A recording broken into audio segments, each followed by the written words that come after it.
جلیل القدر صحابی خلیفہ راشد امیر المؤمنین حضرت عمر فاروق اعظم رضی اللہ تعالی عنہ۔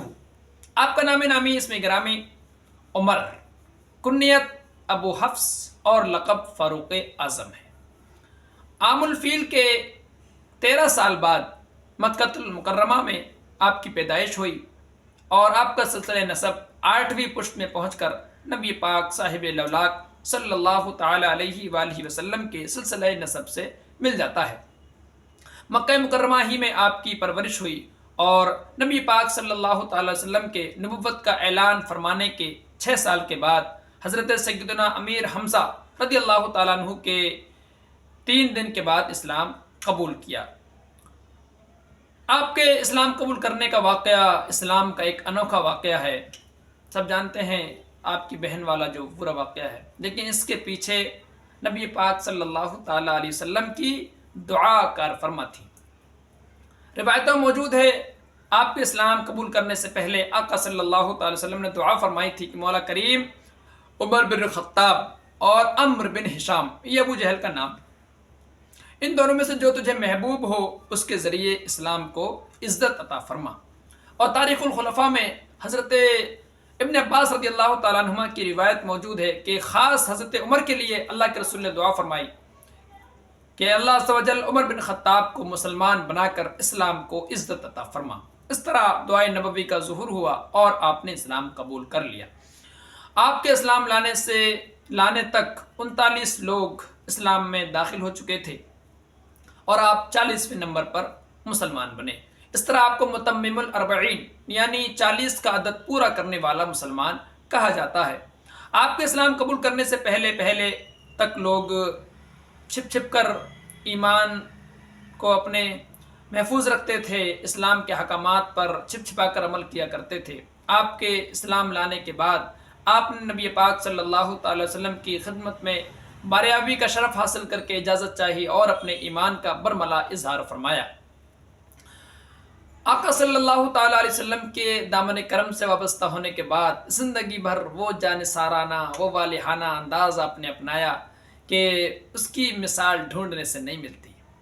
آقا صلی اللہ تعالی علیہ وآلہ وسلم نے جب مکہ المکرمہ میں مسلمانوں کی زندگی مشکل ہونے لگی، سرزمین مکہ مسلمانوں کے لیے تنگ کر دی گئی، تو مسلمانوں کو ہجرت کا حکم ارشاد فرما دیا۔ آپ نے بھی ہجرت کی۔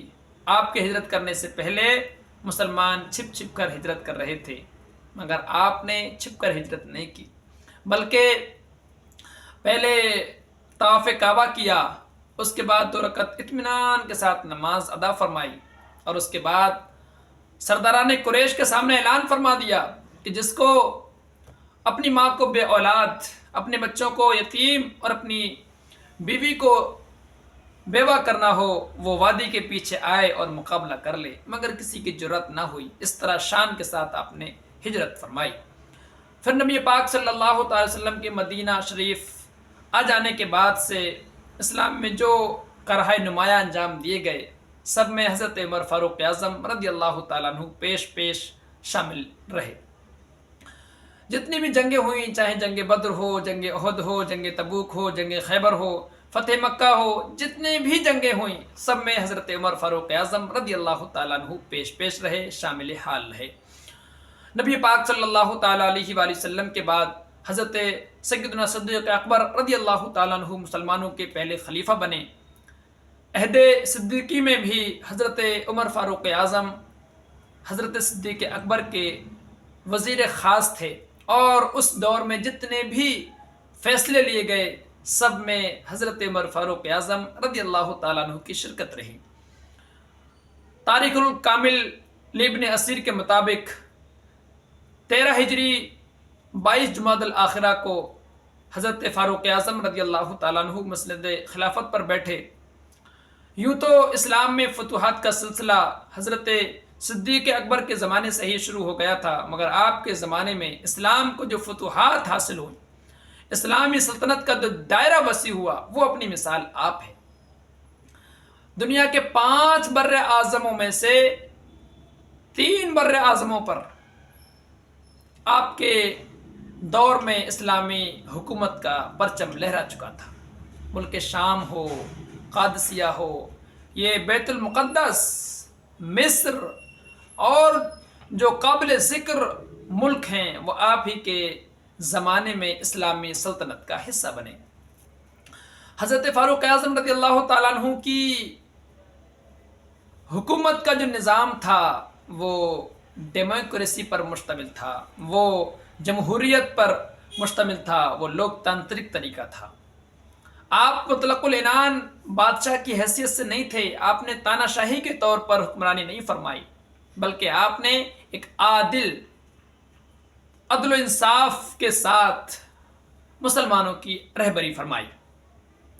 آپ کا جو دور حکومت ہے وہ اس طرح کا ہے کہ اس پہ اتنا زیادہ ریسرچ ہو چکا ہے، اتنی زیادہ اسٹڈی ہو چکی ہے، اور آج بھی آپ کی حکومت کا جو پیارا انداز ہے لوگ کھوجنے میں لگے ہوئے ہیں۔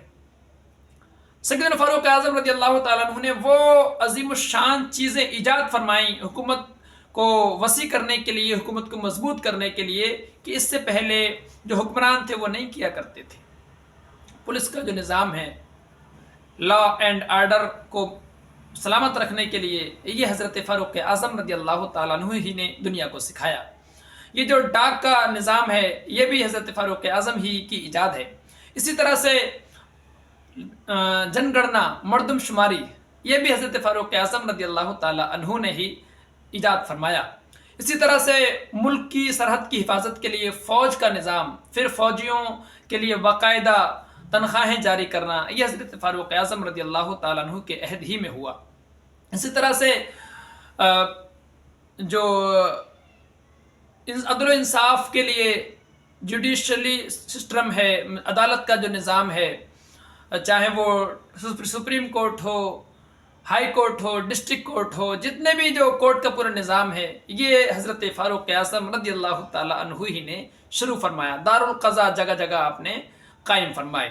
اس طرح سے حکومت کی بہتری کے لیے ایسے کارہائے نمایاں انجام دیے جو آج تک دنیا نے جانے ہی نہیں تھے، اور ان کو اولیات عمر کہتے ہیں۔ آپ کو پتا ہونا چاہیے کہ آج جو حکومت دنیا میں چل رہی ہیں ان میں 70% حضرت عمر فاروق اعظم رضی اللہ تعالیٰ عنہ کو فالو کیا جاتا ہے، مگر وہ عادلانہ جو خدا تبارک و تعالیٰ کے خوف کے ساتھ، مسلمانوں کی سچی ہمدردی کے ساتھ حکومت کی گئی، آج وہ لوگوں کے دلوں میں نہیں ہے۔ اس وجہ سے بے انصافی کا دورہ ہے۔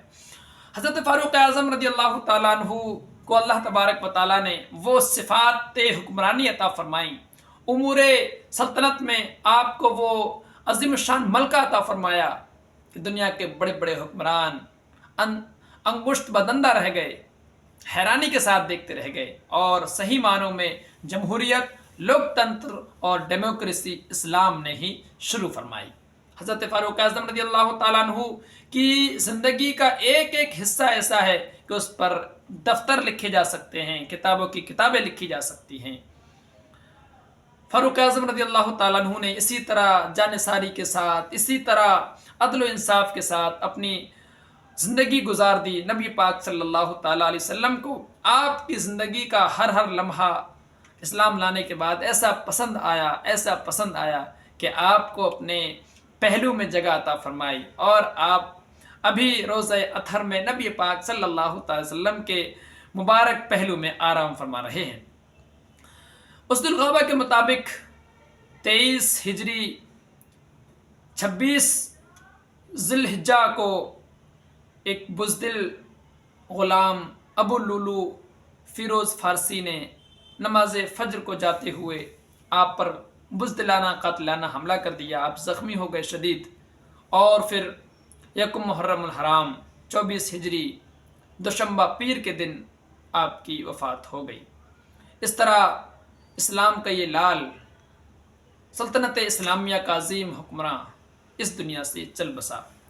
انتقال کے وقت آپ کی عمر مبارک 63 سال تھی، اور آپ کی حکومت کا دورانیہ 10 سال 6 مہینے 4 دن۔